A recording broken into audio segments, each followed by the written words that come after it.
Good afternoon, everyone. I'm gonna just keep it here. Good afternoon, everybody. This is Ava. She's 16 years old.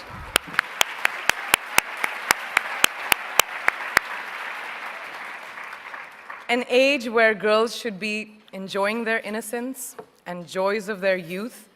But she, at such a tender age, understands the importance of being a voice for her peers, an advocate for young girls and women around the world who may not have the opportunities that us sitting over here have. So receiving this honor from a hero like her makes this so much more exceptional. So thank you.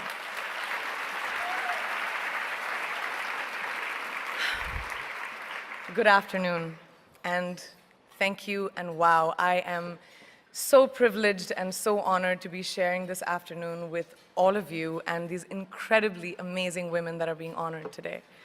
I'd like to extend my congratulations to each one of you, Octavia, Michelle, Kelly, Patty, and all 50 women that have been included in the Impact Report.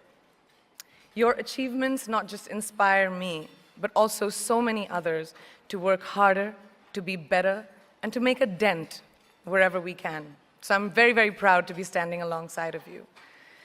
So in life, you know, there are moments when you stop and ask yourself, how did I get here? Like, why am I standing here? Well, this is definitely one of those moments for me. And I find myself going back to the beginning, back to my roots. I was born to incredible parents, amazing parents who served as doctors in the Indian Army. I was the firstborn, and as far back as I can remember, I made my parents very proud and happy 99% of the time. Okay, slight exaggerations of personal achievements are allowed from time to time, don't you think? My brother was born a few years later, and even then, nothing changed for me. We were both given equal opportunities, and I want to emphasize this. I want to really emphasize this for you because I don't think a lot of people might understand that being equal might seem very normal, but where I come from, India, and a lot of developing countries around the world, more often than not, this is an exception. It's actually a privilege. My first experience of the glaring disparity between boys and girls came at a very, very young age. I grew up in a middle-class family with extremely philanthropic parents who constantly reminded me and my brother how lucky we were and how giving back to those who were less fortunate was not a choice, it was a way of life. Simple. I was 7 or 8 years old when my parents started taking me on these visits in a traveling clinic to developing communities around and villages around the city that we lived in called Bareilly. We were packed into this ambulance, and my parents would provide free medical care to people who couldn't afford it. My job at the age of 8 was assistant pharmacist. So I would count all the medicines, put them in an envelope, and give it out to patients, and I really took my job very seriously, very seriously. But the more I went on these expeditions, the more I began to notice the simplest things that distinguished a boy from a girl, or a man from a woman. For example, girls were pulled out of school when they hit puberty because they were considered ready for marriage and babies. That's 12 and 13, while boys still enjoyed their childhood. Or basic human rights, such as healthcare, were denied just because they were women. Let's call this whole experience trigger number 1 for me. Fast forward a few years and many, many triggers in between.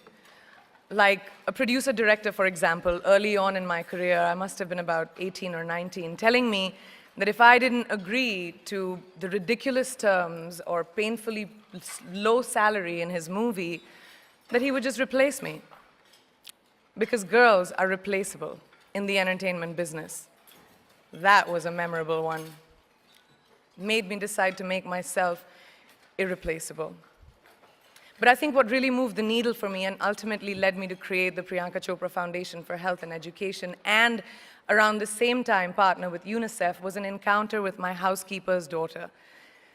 About 12 years ago, I came home from set early one day, and she was sitting in my library reading a book. And she must have been 8 or 9 years old, and I knew she loved reading. So I asked her, I was like, it's a weekday, why aren't you in school? And she said, oh, I don't go to school anymore. So I went and asked her mother, and I said, why isn't she in school? And her mom said that her family couldn't afford to send her and her brothers to school, so they chose the boys.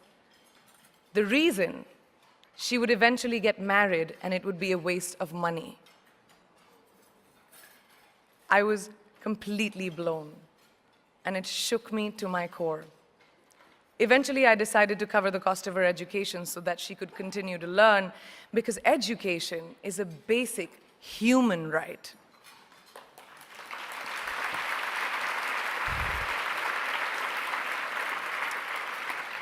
And a huge necessity, especially today.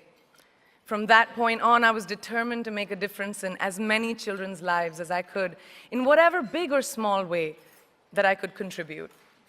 There's a really, really beautiful quote that I read recently, and I think it's absolutely appropriate to explain what I'm trying to say today.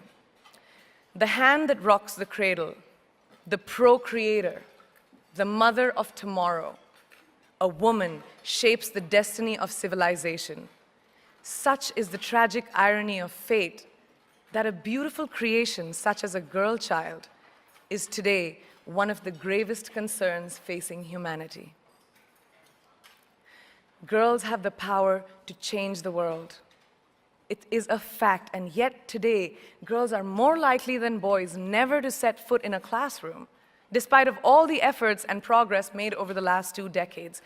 I'm just going to give you a stat, more than 15 million girls of primary school age will never learn how to read or write, compared to 10 million boys. Primary school, it's the beginning of our future.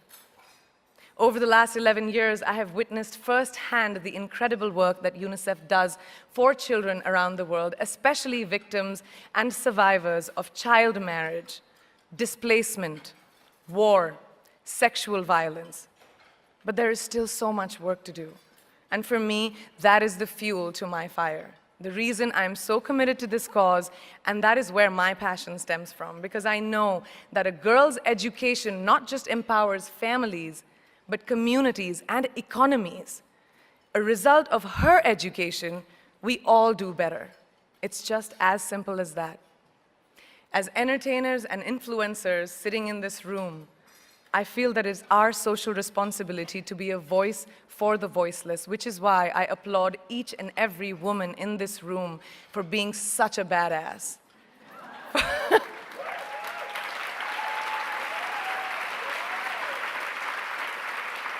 For using your platform and your voice to contribute to change, and for ensuring that there is not even one lost generation as long as we are alive. I'd like to thank Variety and all of you for encouraging me and all of us in this room to keep going and fighting on. Thank you so much.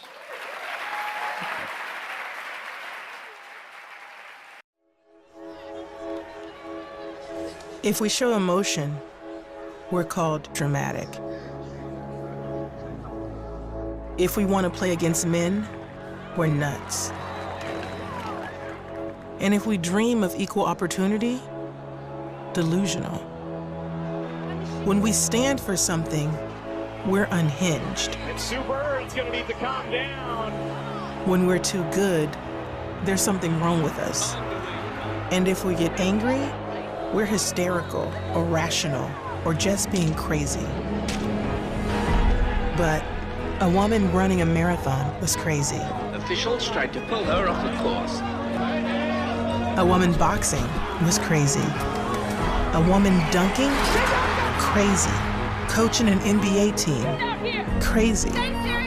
A woman competing in a hijab, changing her sport, landing a double cork 1080, or winning 23 Grand Slams, having a baby, and then coming back for more? Crazy, crazy, crazy, crazy, and crazy.